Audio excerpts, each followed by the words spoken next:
Meus queridos irmãos, que a paz do Senhor nos envolva a todos nesta noite.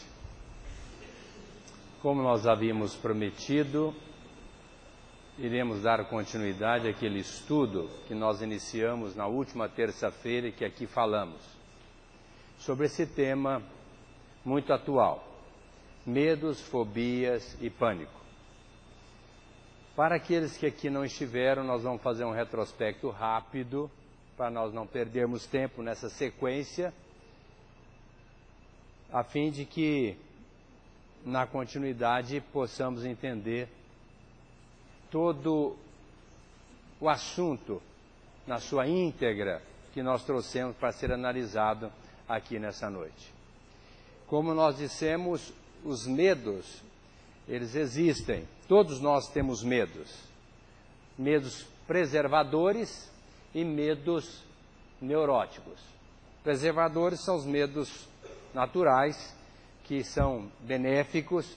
Os neuróticos já são medos que não são aceitáveis, cabíveis de serem analisados e modificados.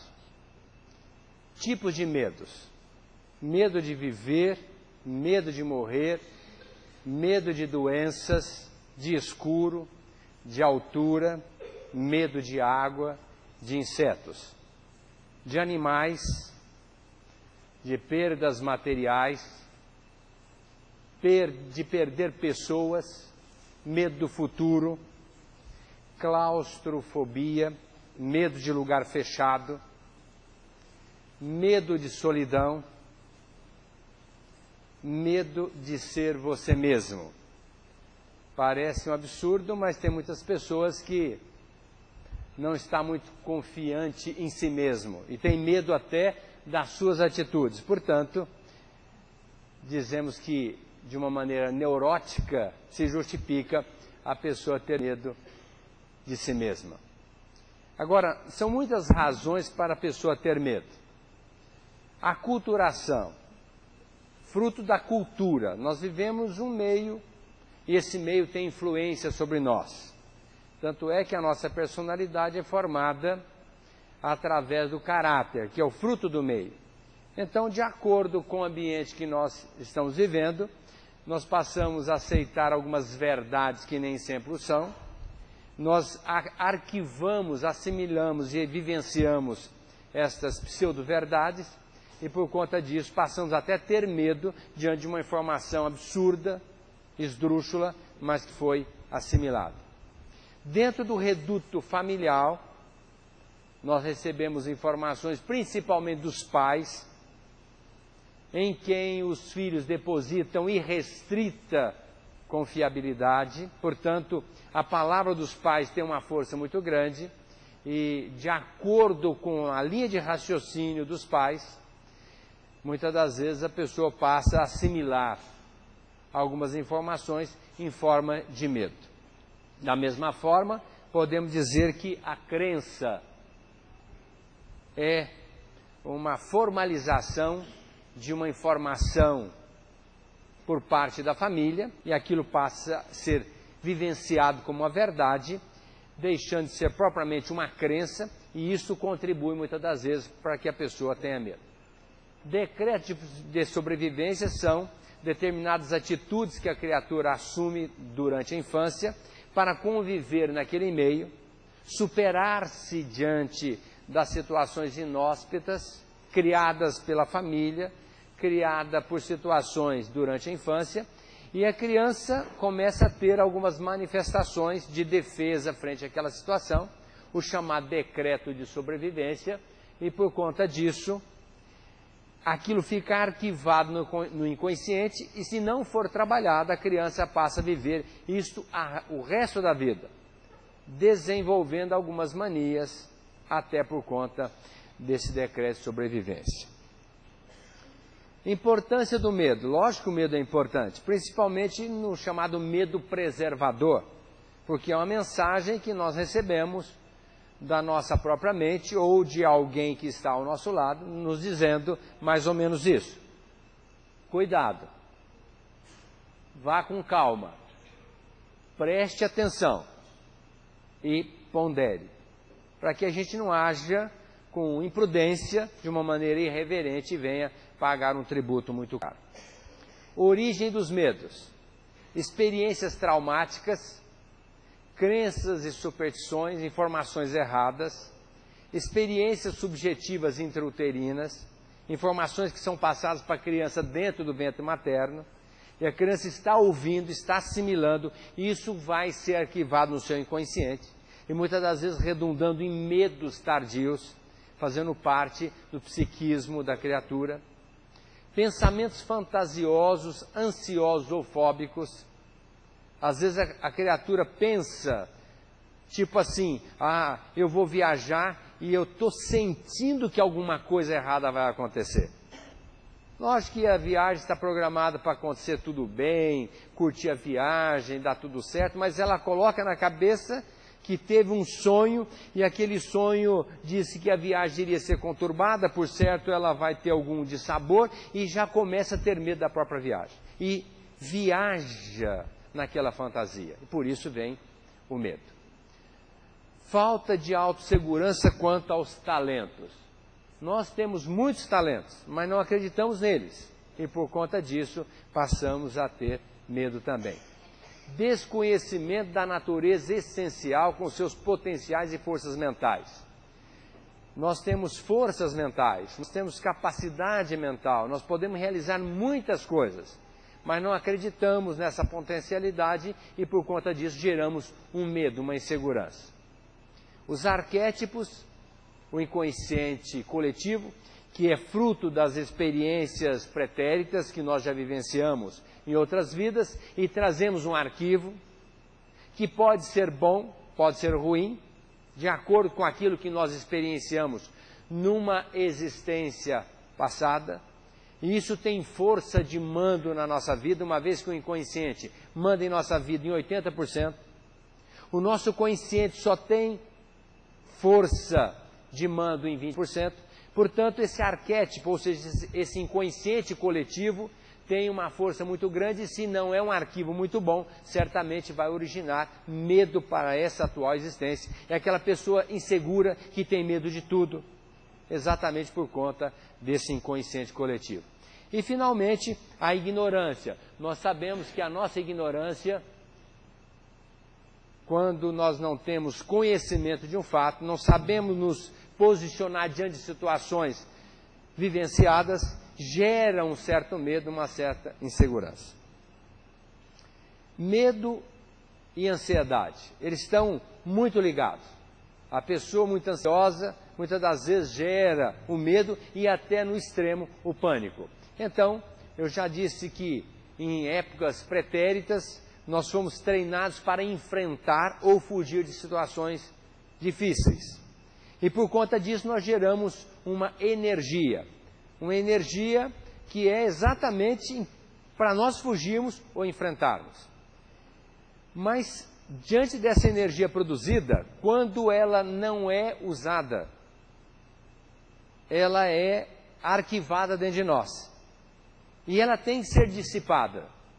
Se não for dissipada, ela vai, quando é uma energia negativa, gerar uma doença no nosso organismo, que é a chamada depressão ansiosa.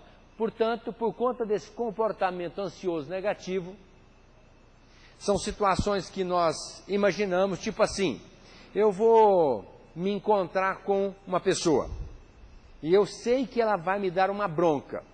E se essa bronca for muito irreverente, e me agredir muito, eu não sei como é que vai ser meu comportamento.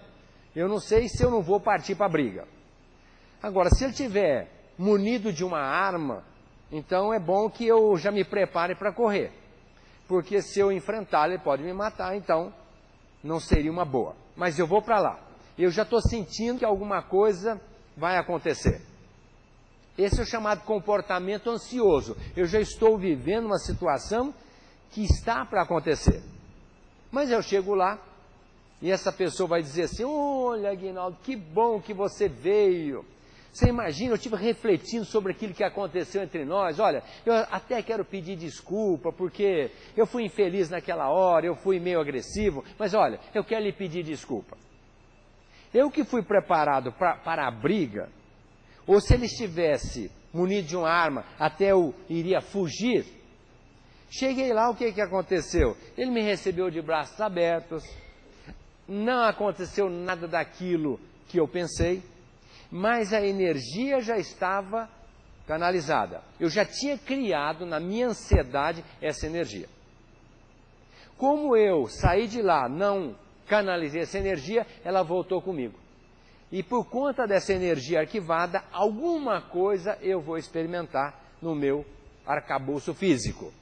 Ou uma dor de barriga, ou uma dor de cabeça, ou uma diarreia, ou uma sudorese, ou um desconforto qualquer. Isso é por conta da nossa ansiedade. E esse pensamento, esse comportamento ansioso, gerando essa energia, ela tem que ser dissipada.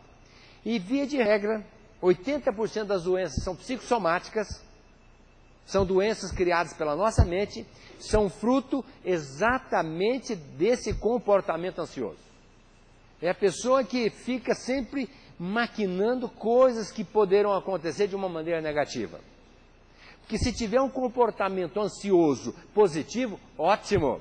Ah, não vejo a hora de chegar na casa do meu amigo. Ele está me esperando, nós vamos conversar, vamos bater papo, mas olha, eu sei que vai ser demais.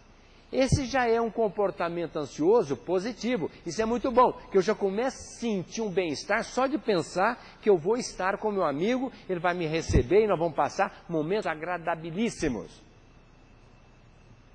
Agora, quando essa energia é canalizada e não é dissipada pela fuga ou pelo enfrentamento, ela vai ficar dentro de nós. E inconscientemente eu vou fazer alguma coisa para dissipar essa energia. Quer ver um exemplo disso? A pessoa que cruza a perna e fica balançando a perna. É um comportamento ansioso. Por quê? No fundo, ele está vivendo um momento de ansiedade, ele não está conseguindo administrar aquilo numa boa. E ele não vê a hora daquele momento acabar para ele ir embora, sair daquela situação. Mas até que isso aconteça, o inconsciente vai ajudá-lo para ele dissipar aquela energia que já está gerando uma taquicardia, o coração já está acelerado, ele já está começando a sentir uma tonturinha, ele já está começando a sentir um desconforto, então ele começa a balançar a perna. Isso é uma mania ou desassossego que a pessoa apresenta para dissipar essa energia.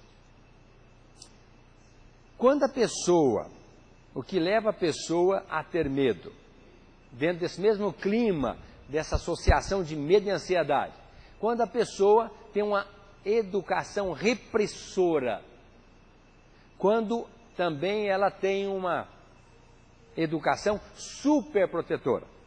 Nessas duas situações, repressora e austera ou superprotetora, também gera medo e falta de confiança em si mesmo. Por isso nós devemos educar os nossos filhos com equilíbrio, não exigindo demais, mas também não folgando muito, sabendo cobrar na medida certa, para que ele tenha um comportamento equilibrado diante de eventuais situações futuras que vão acontecer, matematicamente vão acontecer, não gerando nele medo e ansiedade.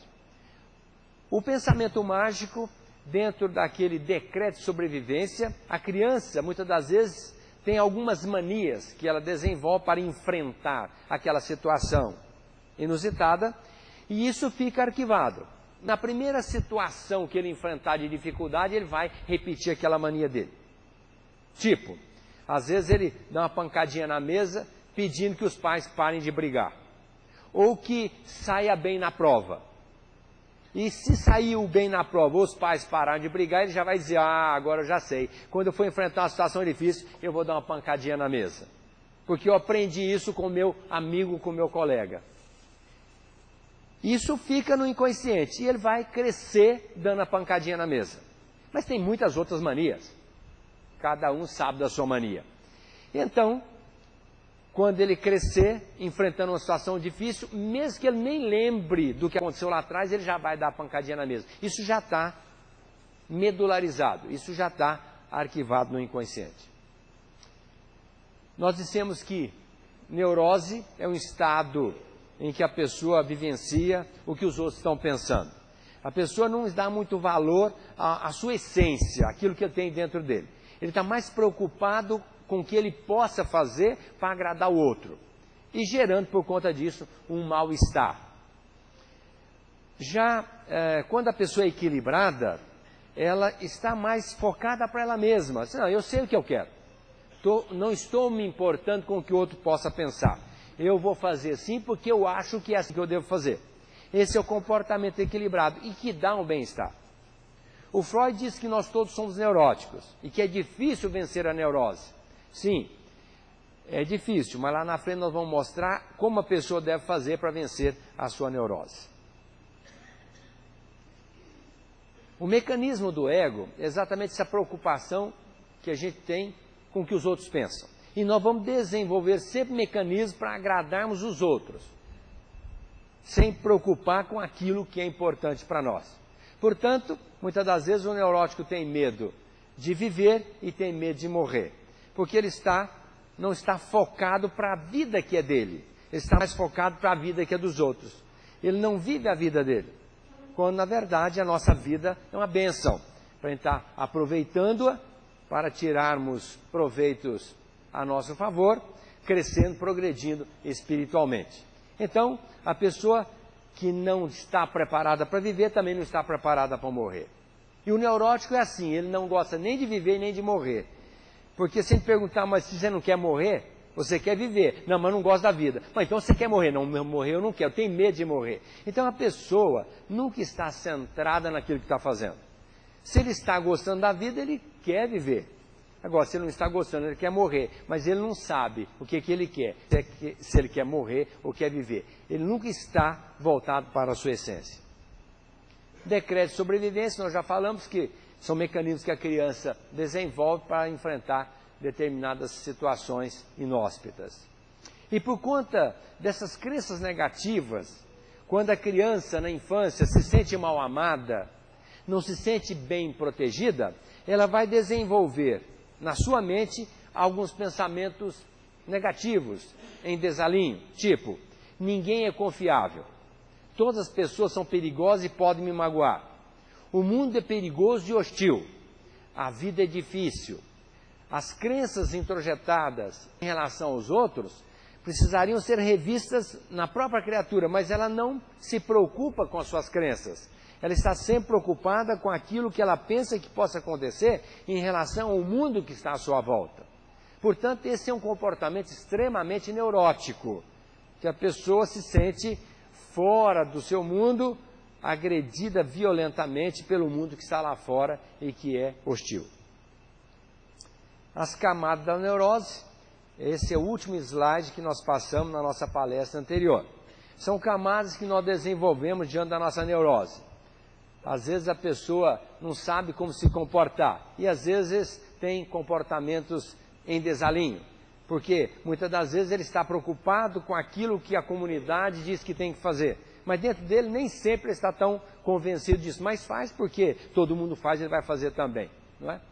Muitas das vezes são papéis representativos. Às vezes a pessoa coloca para a criatura que ela é ótima, então ela vai fazer um papel de ótimo. Que ela é perfeita, ela vai fazer um papel de perfeito. Se é um marido extremamente generoso, ele vai ser generosíssimo sempre para justificar o papel. Aquela mãe que acha que tem que fazer tudo para os filhos para ser supermãe, ela vai fazer tudo para agradar as pessoas que acham que ela é uma supermãe. Ela nunca vai parar para pensar se aquilo é interessante para ela, se tem estrutura para isso. Ela vai fazer naquele clichê neurótico, naquele papel neurótico, para depois sofrer as consequências. Muitas das vezes o neurótico tem impasse, não sabe se vai ou se fica, não sabe se faz ou se deixa de fazer. Então, esse estado de insegurança, pensando como é que poderia fazer para agradar os outros, acaba se comprometendo e sofrendo as consequências. Via de regra também, nessa camada da neurose, a pessoa fica calada. Ela às vezes não sabe responder, engole crocodilos, engole tudo, e depois não aguentando mais, porque todo mundo tem um limite, ela chega nessa última camada, que é a camada da explosão. E por consequência vai gerar dor, raiva e alegria de se libertar daquela situação que ela estava engolindo e jogou tudo para fora, mas sofrendo as consequências daquela atitude impensada e irreverente que passou a comprometer a sua vida por conta daquela atitude desorganizada, desmedida, no seu desequilíbrio emocional. Bom, agora nós vamos para a segunda fase. Aqui nós paramos na última palestra. Como crescer e sair da neurose? Já que todo mundo é neurótico. Não tem uma criatura aqui que não é neurótica.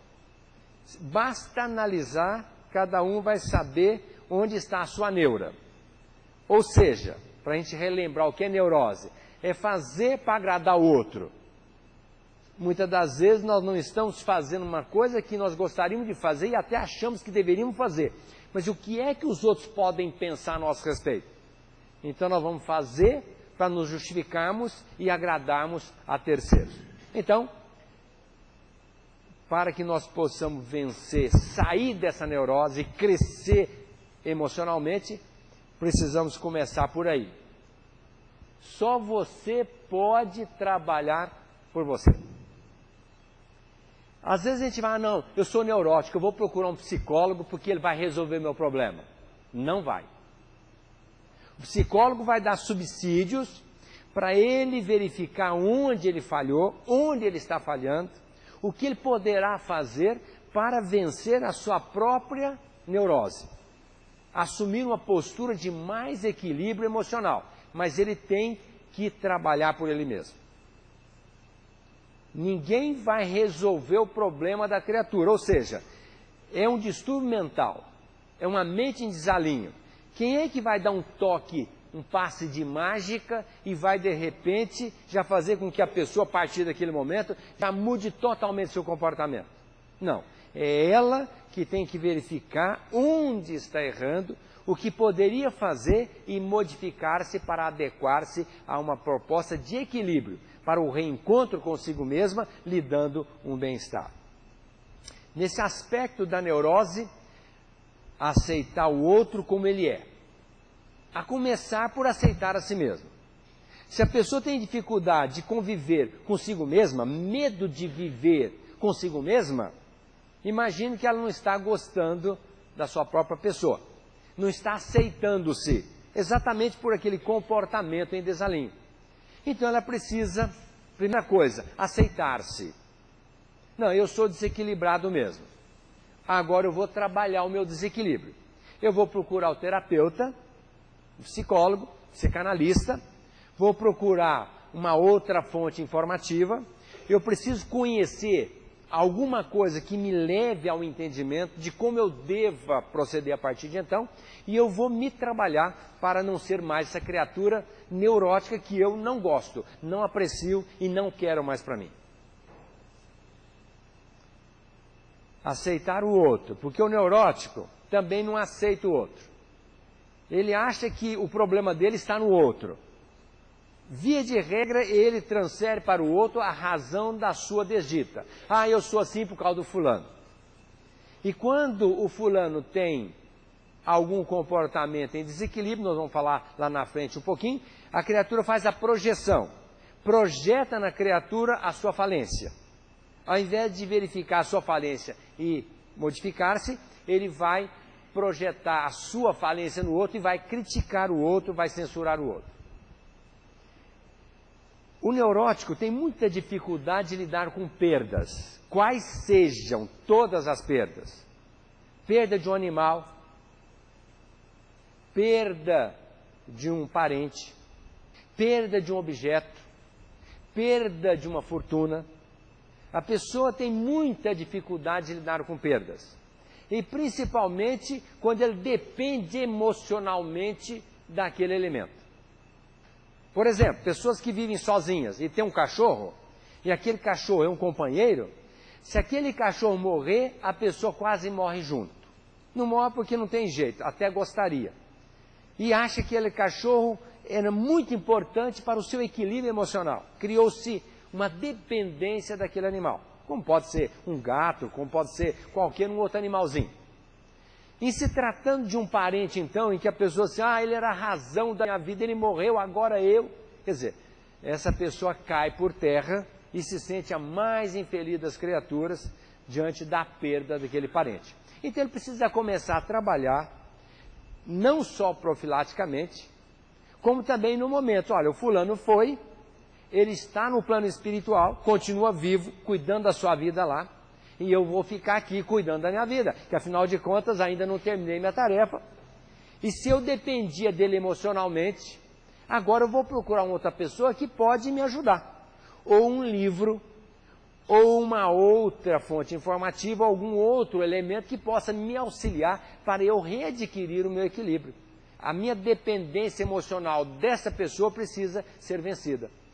Mas é importante que a pessoa tenha consciência disso, porque senão ela vai estar sempre lastimando a ausência da pessoa. Passa-se um ano, passam-se 10 anos, ela continua depressiva. Ah, ele morreu, acabou tudo para mim, a minha vida não tem mais sentido. Olha, e não é bem assim. A gente tem que entender que a pessoa foi embora, nós temos que continuar a nossa vida. Se é o marido, casa de novo. Se é a esposa, casa de novo. Se é que é importante para ela, arrumar uma outra pessoa. Ah, não, eu casei com ele, é para a eternidade. E a gente sabe que não é, porque nós já casamos com muitas pessoas lá atrás. Por ser nós já temos muitos maridos, já temos muitas esposas, é mais um. E se a gente casar com mais um ou com mais uma, é mais uma criatura, qual o problema? Mas tem pessoa que não, é amor eterno. E na próxima reencarnação, eu quero voltar com essa pessoa. Não é garantia isso. Não temos isso como uma lei. Eu desencarnei, não casei com ninguém para reencarnar com essa pessoa. Às vezes não vai acontecer isso. Vai reencarnar com outra pessoa com a qual nós temos um débito lá da época do Cristo. Que a nossa reencarnação é como se fosse uma teia de aranha. A nossa reencarnação nunca é assim, linear. Os Espíritos programam junto conosco. Você vai nascer no Brasil, em Minas Gerais. Você vai mudar um dia para São José do Rio Preto. Você vai encontrar uma pessoa lá, você vai casar, você vai ter tantos filhos. Você vai desencarnar depois de um certo tempo. Não é nada disso. Não acreditem nisso. A nossa reencarnação é igual uma teia de aranha. Você já viu teia de aranha? Teia de aranha é mais ou menos assim. Ela cria uma esferazinha central, depois uma periférica. E aqui ela lança uma teinha para cá. Aí ela sai de cá, volta, vem para cá, caminha para cá e lança outra para cá. Aí ela não está muito satisfeita, ela volta aqui um pouquinho e joga outra para cá. Daqui ela vem para cá, volta e joga outra para cá. E ela vai tecendo. De repente ela cismou da mão, não, eu não vou para lá não, eu venho para cá. E de tal forma que ela vai tecendo a teia dela, para completar aquele projeto dela, que é criar a teia, para os bichinhos caírem lá e ela se alimentar. Assim é a nossa reencarnação. A gente reencarna aqui, por exemplo, com milhares de pessoas aqui dentro. Milhares de pessoas, estou dizendo milhares de pessoas. Aqui, por exemplo, nós estamos com 500 pessoas. Pô, já meio milhar, né? Nós estamos com 500 pessoas que nós reencarnamos aqui. Agora, o que acontece? Se eu reencarnar aqui, desse lado, vou conhecer meia dúzia de pessoas aqui. Essa meia dúzia de pessoas talvez vai me levar a tecer a minha teia para o lado de cá. Mas lá por entre linhas, pode ser que minha vida dá uma guinada tão grande que daqui eu vou mudar para o lado de cá. E aqui eu vou encontrar pessoas que já vieram para cá deste lado. Então eu já estou convivendo com outro grupo de pessoas. Porque senão o que vai acontecer? Se a nossa reencarnação é linear e de repente nós não cumprimos aquele programa, o que vai acontecer? O plano espiritual vai dizer, olha, e agora? Nós estamos perdidos, porque o Aguinaldo tinha um programa conosco de reencarnar em Minas, ir para São José do Rio Preto, casar com uma pessoa que vinha de Curitiba e ter 4 filhos. Só que ele já veio, já está aqui com outro grupo. E agora? Como é que nós vamos fazer? Nós estamos perdidos. O que nós vamos fazer agora? Você acha que o plano espiritual vai ficar na minha dependência para eu dizer o que é que eles têm que fazer? Coisa nenhuma. Se eu reencarnei aqui e estou dentro do programa, eles até vão aproveitar essas 6 pessoas, que eu tenho um débito com elas aqui na época do Cristo. Se eu reencarnei aqui, eu vou pegar um grupo de pessoas que eu tenho um compromisso com elas da época da Inquisição. Se eu reencarnar aqui, eu vou pegar um outro grupo que eu tenho compromisso na época da escravatura. Agora, por isso a nossa reencarnação depende muito do nosso livre-arbítrio. Eu posso chegar aqui e tecer uma linha reta, tudo bem. Mas de repente eu posso chegar até a metade do caminho e dizer, não, não é por aqui, eu vou voltar. E eu já vou fazer outra coisa, tipo, eu queria ser advogado, até o primeiro colegial. Se eu fosse advogado e ficasse o pé nesse programa, certamente a minha reencarnação seria totalmente diferente do que eu tenho hoje. Mas de repente, assim, não, eu vou fazer medicina. E a minha reencarnação foi toda baseada em cima da medicina. Logicamente não toda, mas grande parte. Isso é o livre-arbítrio. Então, portanto, nós precisamos entender que nós não podemos centrar a nossa vida em cima de uma pessoa ou de um grupo. Logicamente que nós temos um compromisso, o dever nos chama, e a gente tem que procurar fazer tudo para cumprir aquele dever, que certamente é um compromisso que nós temos com aquele grupo. Mas de repente a pessoa não quer cumprir o dever e já caminha para o outro lado. Tudo bem, ele vai fazer outra coisa, vai encontrar um outro grupo. Às vezes está lastimando pegar esse grupo, que ele tinha um compromisso até levezinho aqui da época da escravidão, e vai pegar um outro grupo aqui que ele teria compromisso com a época do Cristo, compromisso muito mais grave. Esse grupo aqui é mais leve, ele daria até conta de cumprir o programa se levasse a ser feito. Mas não, ele vai para um outro lado e pega um grupo muito mais complicado. E aí é que ele vai se perder. Por quê? É uma opção dele. E o plano espiritual está sempre usando as aberturas para que a gente cumpra o programa. Então, de tal forma que a gente precisa enfrentar as perdas e a dependência emocional. Trabalhar os vazios interiores e preenchê-los. Nós temos muitos vazios interiores. Muitos. Cada um faz uma análise. Cada um tem um vazio. E de que forma que nós vamos preencher esse vazio? Buscando recursos, subsídios e modificando, tirando aquele elemento e colocando outro. Ou se o elemento está incompleto, completá-lo com alguma outra atitude, um novo comportamento. Porque tem muita gente que acha, não, eu estou numa boa, eu acho que a minha vida está certa. Tudo que eu faço está certo, o que eu penso está certo, como eu acho está certo. Tem pessoa que acha que está tudo certo. E até a sua neurose para ela está certa. Agora, quando a pessoa, não, eu preciso mudar, eu preciso modificar, o Sócrates disse isso. Perguntaram para ele, mestre, como é que nós fazemos para evitar o mal? Ele disse assim, conhece a ti mesmo. Nós temos que nos conhecer e nos trabalhar. E modificar aquilo que nós sentimos que está errado dentro de nós. E sabe quando é que nós vamos deixar de fazer isso? Nunca. Porque nunca vamos estar de posse da verdadeira perfeição. A perfeição é divina. Nós somos seres imortais, mas não que nós vamos ser assim perfeitos como é o Criador.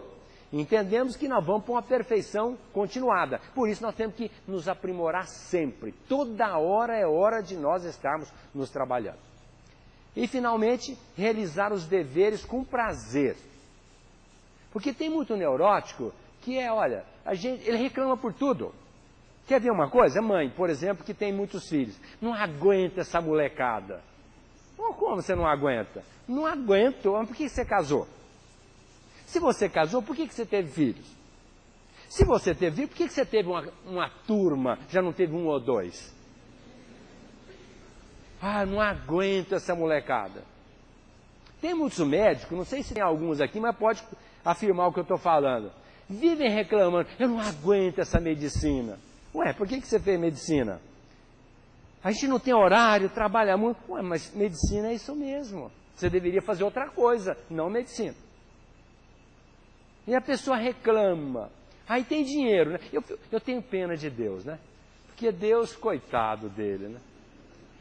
Ele coloca a pessoa rica, a pessoa reclama da riqueza porque tem que pagar muito imposto de renda, tem muitos funcionários, né? Aí ele desencarna, Deus fala assim, não, você vai reencarnar agora pobre. Aí ele nasce pobre, né? Mas não aguenta essa pobreza, tem que trabalhar, não ganha dinheiro, aguentar patrão, coisa e tal. Desencarna e Deus fala, não, então agora eu vou te colocar numa condição mediana. Aí coloca a criatura na condição mediana, assim, mas que vida chata, né? A gente fica naquele patamar, não consegue evoluir, também não cai, que vida mais chata, reclama também. Aí Deus coloca a pessoa sadia, né? Coloca para a pessoa sadia mental, sadia organicamente, né? Para a pessoa poder desempenhar.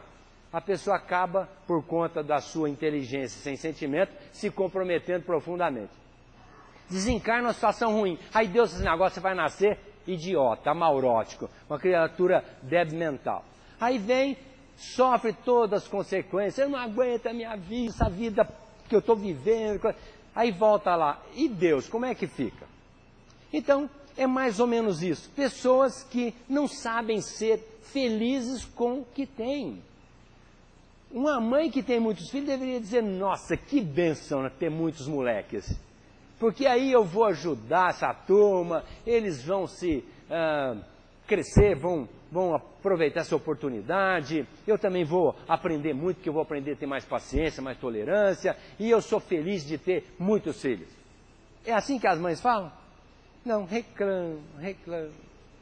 Aí aquele pai que tem muitos filhos vai dizer, mas não aguento mais trabalhar para manter essa casa. Mas não foi você que arrumou a molecada? Então agora você tem saúde, tem trabalho. Que bom que você tem saúde e trabalho para atender os filhos. Mas a pessoa reclama. Então, a gente teria que ser feliz, alegre com aquilo que a gente tem. Não é ser aquela aparência, não. É essência, felicidade para valer. Eu estou feliz com aquilo que eu tenho. Que bom que eu tenho isso e posso me desincumbir dessa tarefa. Me aparatando para tarefas mais sublimadas, porque o Cristo disse assim, se não sois fiéis nas pequenas causas, que dirá nas grandes? Tem gente que está reclamando de ter um pouco de tarefa. Imaginemos essa pessoa numa tarefa missionária. Não vai conseguir. Então é importante que a gente possa realizar os deveres com prazer. O médico vai dizer, não, eu sou médico e gosto de tratar de doente. O arquiteto vai dizer, não, eu gosto de construir casa e aguentar os pedreiros, aguentar os pintores, aguentar todo mundo que está na construção, numa boa, né? Lógico, se é advogado, senão eu vou com o meu cliente, vou lá para o fórum, vou ajudá-lo, vou dar um jeito de dar uma força para ele. Quer dizer, mas com prazer. Não é a pessoa, meu Deus, eu tenho que ir lá agora, fazer, meu, que chatice. Já arquivou uma energia negativa. E que vai ser canalizada para dentro de si mesmo e vai gerar problema. Então, viver com prazer, com alegria, é uma bênção. Jogos neuróticos. É o que mais um neurótico faz. Quer ver um jogo? Está aqui, comparação. Tem gente que gosta de comparar. Nossa, como você está gordo, hein? No fundo, ela já olha para ela sabe que ela está gordinha, mas ela já fala para a outra, que é para a outra não falar que ela está gordinha. Ela já joga logo para aquela, mas você está gorda, hein? Você está velho, hein? Está careca, está barrigudinho. Compara. E o outro que fala assim, mas o fulano é muito mais importante do que eu. Por que ele é mais importante que eu? Lógico, ele é muito mais importante do que eu. Isso é um orgulho da pessoa, que no fundo ela não quer ser inferior a ninguém. Já que ela estabelece essa comparação é porque ela já entendeu que o outro é mais importante, é mais não sei o quê, e para ela isso não é legal. Porque senão ela não estaria nem dando bola para isso. Então, esse jogo de comparação é um jogo neurótico. Nós não temos que comparar nada com ninguém. Cada pessoa é uma pessoa. Um é gordinho, o outro é baixinho, o outro é altinho, e assim por diante. Cada um é um. Um é rico, diz o Cristo, está lá no Evangelho, que ser pobre é melhor do que ser rico espiritualmente. Porque o rico se compromete muito mais do que o pobre espiritualmente. Está no Evangelho. E o pobre inveja o rico. Nossa, mas eu tenho inveja andando naquele carrão, mas não sabe o que está atrás daquela riqueza. Então, comparação é um desastre. Não temos que comparar nada com ninguém. Ninguém é mais importante do que o outro. Um dia eu perguntei para uma amiga, falei, quem é mais importante, um médico ou um varredor de rua? Ela falou, lógico, doutor, é o médico. Para me agradar, logicamente. Aí eu disse para ela, em Rio Preto tem mais ou menos 500 garis, mais ou menos 2.500 médicos. Se os garis entrarem em greve e não varrerem mais a rua, vai dar tanta doença que os 2.500 médicos não vão dar conta de curar. Então, se eu for colocar mesmo em xeque, eu vou dizer que os 500 garis são mais importantes que os 2.500 médicos para a comunidade de Rio Preto. Mas não tem nada a ver, o gari está varrendo a rua, que bom que ele varra direitinho. Ótimo! Que o médico cuide bem do seu paciente. Que a criatura trabalhe lá fazendo a comidinha no capricho, porque a mulher quando faz comida, ela está jogando a energia dela na comida. Se tiver com raiva do marido, pode saber que ele vai ter dor de barriga. Porque eu estou falando de energia. Energia, que a gente tem energia e canaliza para algum lugar. Se não pula no pescoço do marido quando ele chega e dá uma gravata, joga no chão e chega chibata, com tanta raiva, ela vai dizer, deixa comigo, eu vou fazer uma comida, mas aquela comida horrível para ele hoje. E faz mesmo. Coloca uma energia que vai fazer mal para o marido. Então, quando ele for fazer a comida, que a gente faça com carinho, com amor, jogando toda aquela energia boa. É assim que tem que fazer. Não estabelecer comparação com ninguém. Cada um tem seu papel. Todos são importantes. A minhoca está debaixo da terra, mas ela que oxigena a terra para o vegetal viver. E nós vivemos por comermos o vegetal. Então a minhoca é importantíssima para nós. E tem gente que diz, Deus me livre, não gosto nem de ver a minhoca. Mas ela é importante, super importante. Os pescadores que eu digo, né? Mas aquele critério de fazer comparação, e principalmente dentro de casa, que é um outro desastre. O meu filho é inteligente, o outro é esforçado. Não falem isso, pelo amor de Deus. Porque vai gerar no psiquismo daquela criança problemas graves para frente. Aquele que diz que é esforçado, que não é inteligente, vai trabalhar, fazer tudo para conseguir chegar no patamar do outro, que entre aspas, para ele, o outro é inteligente, que não precisa se esforçar, não precisa trabalhar. E ele então vai gerar uma neura de poder se esforçar para chegar lá. Então, é fundamental que a gente não faça comparação dentro de casa. Ele é loirinho, mas que lindo. O outro é pretinho. Tem gente que faz assim. Pode ser o contrário. Ele é pretinho, é tão lindo, esse é um branquelo descascado. Quer dizer, a pessoa faz uma comparação esdrúxula. Desde quando podemos valorizar a criatura pela cor? Às vezes esse que não é inteligente, é esforçado, vai se dar muito melhor na vida. Mas a criatura coloca dessa forma. E coloca achando que fez uma comparação justa. Não sei, acho que nem é justa, mas para ela talvez seja. Mas vai gerar um problema, porque comparação é um desastre. O que nós devemos fazer é elogiar a pessoa, sempre enaltecendo a sua potencialidade. Você não conseguiu chegar lá até então, mas você vai conseguir. Você não conseguiu ainda estar no patamar do seu irmão, porque você é mais novo. Mas na hora que você tiver a idade dele, você vai estar lá exatamente no local que ele está. Portanto, fique tranquilo. Nós temos que levantar o moral da criatura e não fazer essa comparação. Um outro elemento complicadíssimo é o de adaptação. A pessoa que tenta se adaptar para poder sobreviver. A pessoa que às vezes ouve alguém dizer assim, não, eu quero uma pessoa para estar comigo, mas que ela seja assim, assim, assim. Então ela diz, meu Deus, mas eu não tem nada a ver comigo, mas já que eu quero ficar com ele ou com ela, eu vou tentar me adaptar. E tenta se adaptar de N maneiras, mas lá na frente não vai suportar, porque essa adaptação é muito complicada. Então seria mais autêntico essa pessoa dizer assim, não, eu não tenho perfil para estar com essa pessoa. Eu não vou me despersonalizar para agradá-la e conviver com ela. Afinal de contas, não é só ela que tem no mundo. Então, eu vou procurar outra criatura.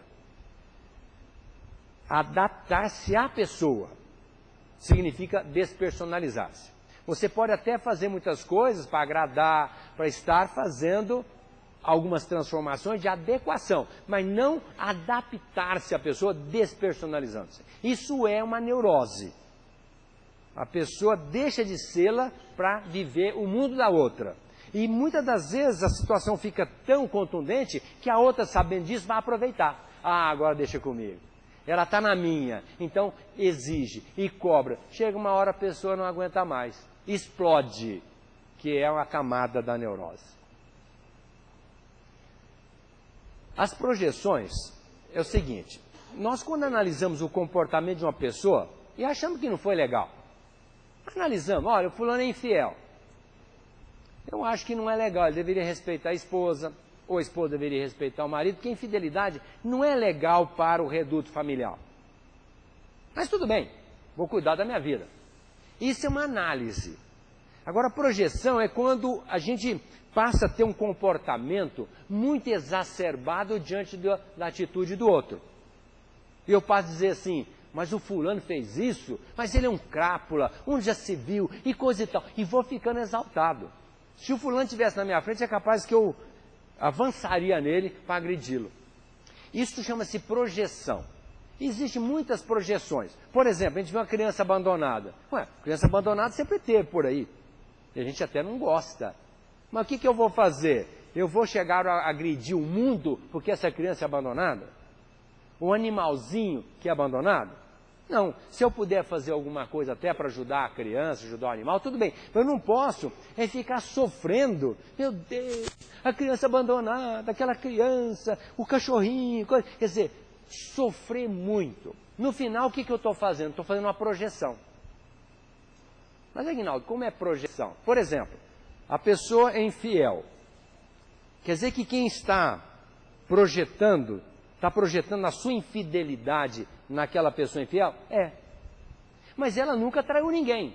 Eu falei, pois então, ela não traiu literalmente em termos conjugais, mas ela está se traindo. Porque, no fundo, ela deveria trabalhar a sua essência. E ela está conivente com a sua neurose. E ela está projetando aquela infidelidade na pessoa. No caso da criança abandonada, do animalzinho abandonado, o que ela está projetando? No fundo, ela se sente abandonada. Sentiu-se abandonada na infância, sente-se abandonada agora, sentiu-se mal amada na infância e sente-se mal amada agora. E quando vê uma criancinha, um animalzinho, um outro ser abandonado, ela sofre amargamente. Além do que a gente considera de normal. Porque a pessoa não gosta realmente de ver uma criança abandonada, nem um animalzinho. Vai ficar sofrendo e sofrendo e sofrendo, como muita gente sofre. Isso é neurótico. Isso é uma projeção. E quando a gente projeta na pessoa alguma coisa positiva, ótimo. É o caso dos ídolos. A gente idolatra uma pessoa, não, eu gosto do fulano, porque o fulano é legal, ele é assim, assim. Nós estamos projetando na pessoa também aquilo que nós temos dentro de nós. É o caso da paixão. A gente apaixona por uma pessoa. Sabe por que nós apaixonamos pela pessoa? Porque nós projetamos nela aquilo que nós temos dentro de nós. Se um dia nós olharmos para nós e dissermos, realmente, o que ele tem de valor eu também tenho. Então, está tudo certo, eu não preciso me apaixonar e ficar na dependência, sofrendo com aquela pessoa. Porque essas qualidades que ele tem, eu também tenho. E eu posso encontrar outra pessoa que me trate bem, porque via de regra a paixão, ela é fruto de um sentimento não trabalhado, não aceito, não assimilado. Por isso vem a paixão, que a pessoa luta por aquela criatura de alma aberta, querendo com sofreguidão conseguir aquela pessoa. Mas se ela parar para pensar e olhar para si mesma, ela está projetando na pessoa aquilo que ela tem dentro dela. As qualidades que a outra pessoa tem, ela também tem. Se ela tem, ela pode achar outra pessoa e não precisa estar lutando por aquele objeto, desesperadamente, naquela paixão inusitada. Quando a gente tem medo de um animal, os psicólogos orientam muito nesse sentido. Por que você tem medo do animal? Ah, não sei, eu tenho medo do animal. Mas fale algumas qualidades do animal. Vamos falar do macaco, por exemplo. Você tem medo de macaco? Eu tenho. Mas por quê? Vamos analisar o que você acha do macaco. O macaco é divertido, ele é brincalhão, ele é irreverente, e começa a desfilar os valores do macaco. Se formos analisar, aquela pessoa tem as mesmas qualidades, só que ela não parou para pensar. Que ela é alegre, que ela é brincalhona, que ela é irreverente. Porque do momento que ela passar a entender que ela tem aquelas qualidades, ela já não vai mais ter medo do macaco. Então a projeção é uma atitude neurótica. Não temos que projetar no outro aquilo que nós temos dentro de nós. O outro é o outro, nós somos nós. Vamos procurar trabalhar as nossas imperfeições, melhorando-as, para que nós possamos viver melhor conosco mesmo. Agora, o medo tem as suas incoerências. Por exemplo, medo de um novo relacionamento. Tem muita gente que tem medo de um novo relacionamento. E o novo, todo dia nós temos um novo na nossa vida. Essa palestra hoje para vocês é nova. É um novo na vida de vocês. Vocês saindo daqui encontrando uma pessoa, é um outro momento novo. Então o novo sempre vai fazer parte da nossa vida. E nós não precisamos ter medo desse novo. Nós precisamos enfrentá-lo, vivenciá-lo, porque é importante para o nosso crescimento. Medo da cura de doença. Vocês acreditam nisso? Pois então, tem muita gente que não quer ficar curado. Sabe por quê? Porque enquanto estiver doente, está todo mundo paparicando, coitadinho do fulano. Deixe-o lá quietinho, não exija dele. E vai. E a pessoa, para ela é conveniente ficar doente muito tempo, porque enquanto estiver com a sua doença, está todo mundo com dó, com pena dela, e ela naquela autocomiseração, dando aso e permissão à sua neurose. Porque do momento que ela tiver a cura, ela tem que trabalhar, ela tem que lutar, ela tem que enfrentar, e já não vai ficar mais naquela mordomia. Então tem muita gente que alimenta a doença, não quer ficar curada. Logicamente é uma atitude neurótica. Tem gente que não quer emagrecer, tem medo de emagrecer. Por quê? Porque do momento que emagrecer, primeiro, já não vai poder comer o que comia antes, né? Emagreceu, tem que manter agora o peso, então vai ter que comer menos. Então a pessoa não quer emagrecer. Por outro lado, não, já que eu agora estou mais magro, eu agora vou poder fazer exercício, caminhada. Mas é chato, né? O negócio de ficar fazendo caminhada, exercício. Também não quer. Às vezes o gordo, ele, infelizmente, para algumas situações, ele é discriminado. Com isso ele não tem que se envolver com outras pessoas, para ele também é bom ficar do jeito que está. Então tem gente que não quer, isso dito pela psicologia. Então tem gente que tem medo dessas mudanças, desse novo. Ou seja, está vivendo agora um estado de magreza. E por isso eu vou ficar gordinho mesmo. Porque eu ficando gordinho, primeiro que eu fico na boa, não tenho que fazer exercício, posso comer tudo que eu tenho direito, e agora vou ficar numa boa, não quero nem saber, portanto vou continuar gordinho. Medo de um novo trabalho, principalmente aquele que é perfeccionista. Mas um novo trabalho, chegar lá, o patrão vai me exigir, e eu vou ter que dar mais do que eu posso. Mas será que eu vou agradar? Quer dizer, no fundo, é uma pessoa neurótica, perfeccionista, porque o perfeccionista é neurótico, porque perfeito só Deus, a gente deveria saber trabalhar muito bem isso, porque quando a gente cria um mundo de perfeição, ele fica tão pequenininho que só nós cabemos dentro dele. E por isso não vamos ficar sozinhos, porque ninguém vai conviver conosco naquele mundo neurótico da nossa perfectibilidade. Então, a pessoa quando vai procurar um serviço novo, tem medo do serviço porque o patrão pode exigir e muitas das vezes ela não vai corresponder. E como ela não quer passar o vexame da não correspondência, ela tem medo do novo serviço. E outros exemplos. Medo de modificar-se, logicamente. Quer ver um exemplo disso? Eu não vou para o centro não. Porque se eu for escutar uma palestra, se eu escutar a palestra, eu vou entender que eu tenho que começar a fazer alguma coisa para mudar a minha vida.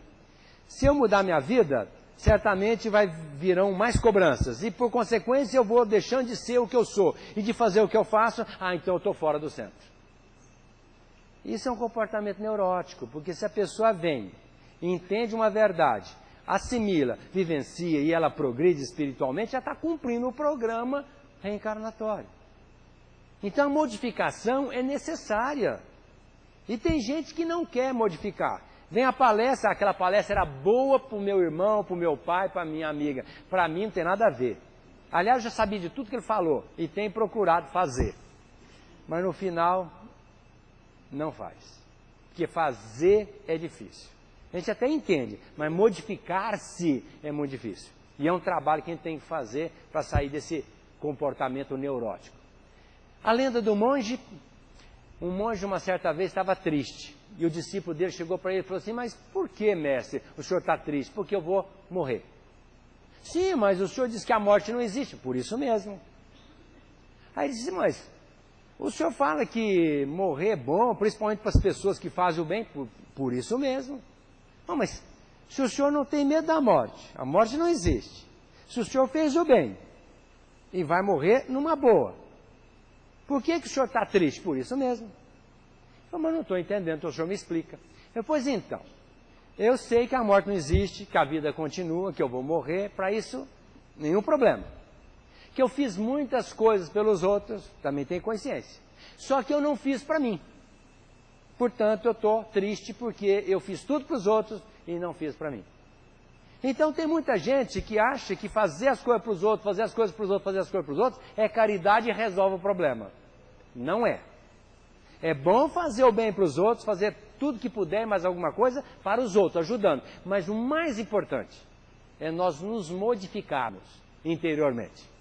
Trabalharmos as nossas falhas, nossas mazelas. Sermos menos orgulhosos, menos egoístas, menos tudo que a gente sabe de negativo que tem dentro de nós. Vamos falar um pouquinho de fobia. Fobia é aquele medo irracional. Agrofobia é quando a gente tem medo de lugar público. Não quero estar num lugar público. Primeiro porque eu posso sentir mal e como é que ninguém me conhece, ninguém vai me socorrer. Isso é um comportamento neurótico.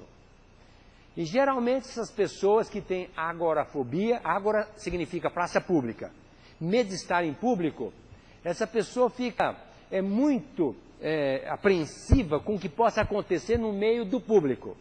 E via de regra essa pessoa tem depressão, tem muita ansiedade e compulsão de verificação. É aquela pessoa que em casa, antes de sair, vai tantas vezes ver se a porta está fechada. Chega, aciona o carro com o controlezinho, várias vezes para ver se a porta está fechada. E ela acaba ficando aquele comportamento neurótico. Fobia social, medo de ser observado por outros e passar humilhação. Medo de comer, de falar e de escrever.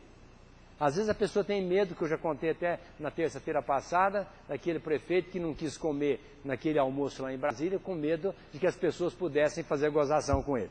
Então deixou de desfrutar daquele momento. Às vezes a pessoa tem medo de falar em público. Quando às vezes a gente pede alguém para fazer uma prece aqui na frente, a pessoa, não, chama o outro. Por quê? Fazer uma prece? Qual o problema? Ah, mas eu vou fazer uma prece, o que é que os outros podem pensar? Problema dos outros.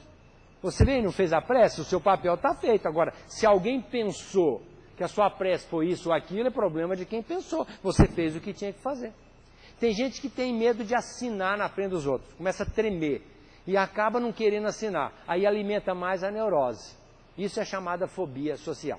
E finalmente, a fobia simples.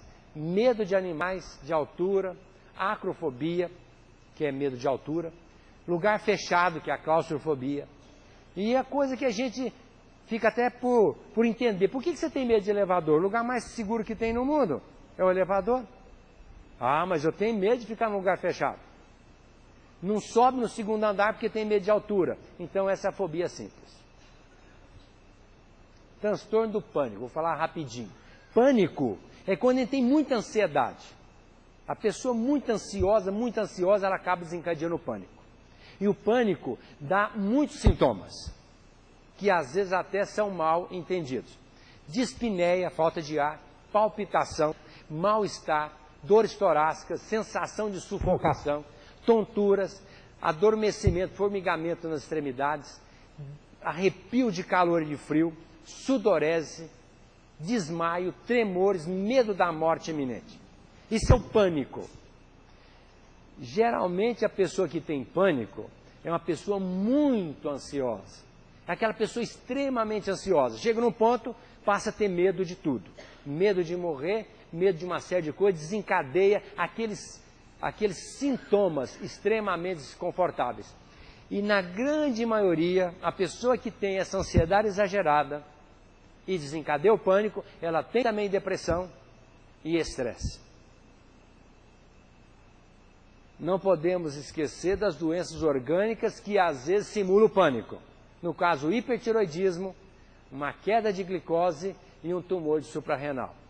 Às vezes, eu estou com pânico porque eu tenho todos aqueles sintomas que o Aguinaldo falou. Às vezes não. Vai ao médico, o médico vai analisar. Se não tem doença orgânica, e a pessoa está com a sua neurose, ansiedade exagerada, então ela está com o transtorno do pânico. Manias são determinadas atitudes que a pessoa desenvolve para jogar para fora aquela energia acumulada pela sua ansiedade exagerada. Forma de tratamento: o medo, psicoterapia. Agorafobia, psicoterapia e psiquiatria. O remédio também ajuda. Fobia social, procurar um psicólogo, fazer terapia. Fobia simples, medo de uma barata, de um rato, é uma coisa absurda. Talvez a gente conversando com alguém, mas não precisa ter medo, o animal não faz nada disso, não tem toxina, não tem nada, não vai te fazer nada, a pessoa se liberta. Pânico, que é uma coisa mais grave, então procurar o psicoterapeuta e o psiquiatra. E para todos os casos, via de regra, o tratamento espiritual é importante, porque diante da invigília, porque o Cristo disse isso, vigiai e orai, para não cair em tentação, na invigília do pensamento, da fala e do comportamento, algumas entidades podem aproveitar e gerar um problema para aquela criatura. Então, o tratamento espiritual é muito importante. E para finalizar, nas formas de tratamento de todas essas patologias neuróticas, medo, fobia e pânico, eu quero dizer que essa criatura, Allan Kardec, desenvolveu a chamada terapia, hoje em voga nos Estados Unidos, muito utilizada nos Estados Unidos, chamada terapia filosófica. Porque a grande problemática do homem chama-se ignorância, ou outra, inteligência desprovida de sentimento. Então, para resolver o problema da ignorância, esse homem trouxe 1018 perguntas para os espíritos. E os espíritos trouxeram para ele 1019 respostas, que uma vez estudadas e entendidas, vão dirimir as nossas dúvidas, vão acabar com a nossa ignorância e nós vamos deixar de ser neuróticos. E agora tem essa outra criatura, que já trabalhou o lado do sentimento, para que o homem não use essa inteligência, esse conhecimento desprovido de sentimento. Porque é outro grande mal que a humanidade enfrenta, é a inteligência sem sentimento. Essas criaturas com comportamentos neuróticos fazem muito mal para a sociedade, fazem muito mal para a própria família e faz muito mal para si mesma, porque conviver com uma neurose é muito difícil. Conviver com um neurótico é muito difícil, mas conviver com a sua própria neurose é muito mais difícil ainda. Portanto, Senhor Jesus, enquanto a terra luta, sofre e não descansa, e o homem atribulado se exaspera, guardamos-te a vida e a presença na lembrança, cantando o teu Natal perante a nova era. A tua proteção é luz que não se altera, no tempo que se foi e no tempo que se avança. Cada hora contigo é nova primavera, em florações de fé e lauréis de esperança. Glória a Deus nas alturas, canto inesquecível. És tu, mestre do bem, que te abaixa de nível, trazendo a paz, a esperança e o amor aos tutelados teus. Agora, embora haja prenúncio de guerra, nós te amamos, Senhor Jesus, acima das armas da terra, procurando contigo a integração com Deus. E muita paz.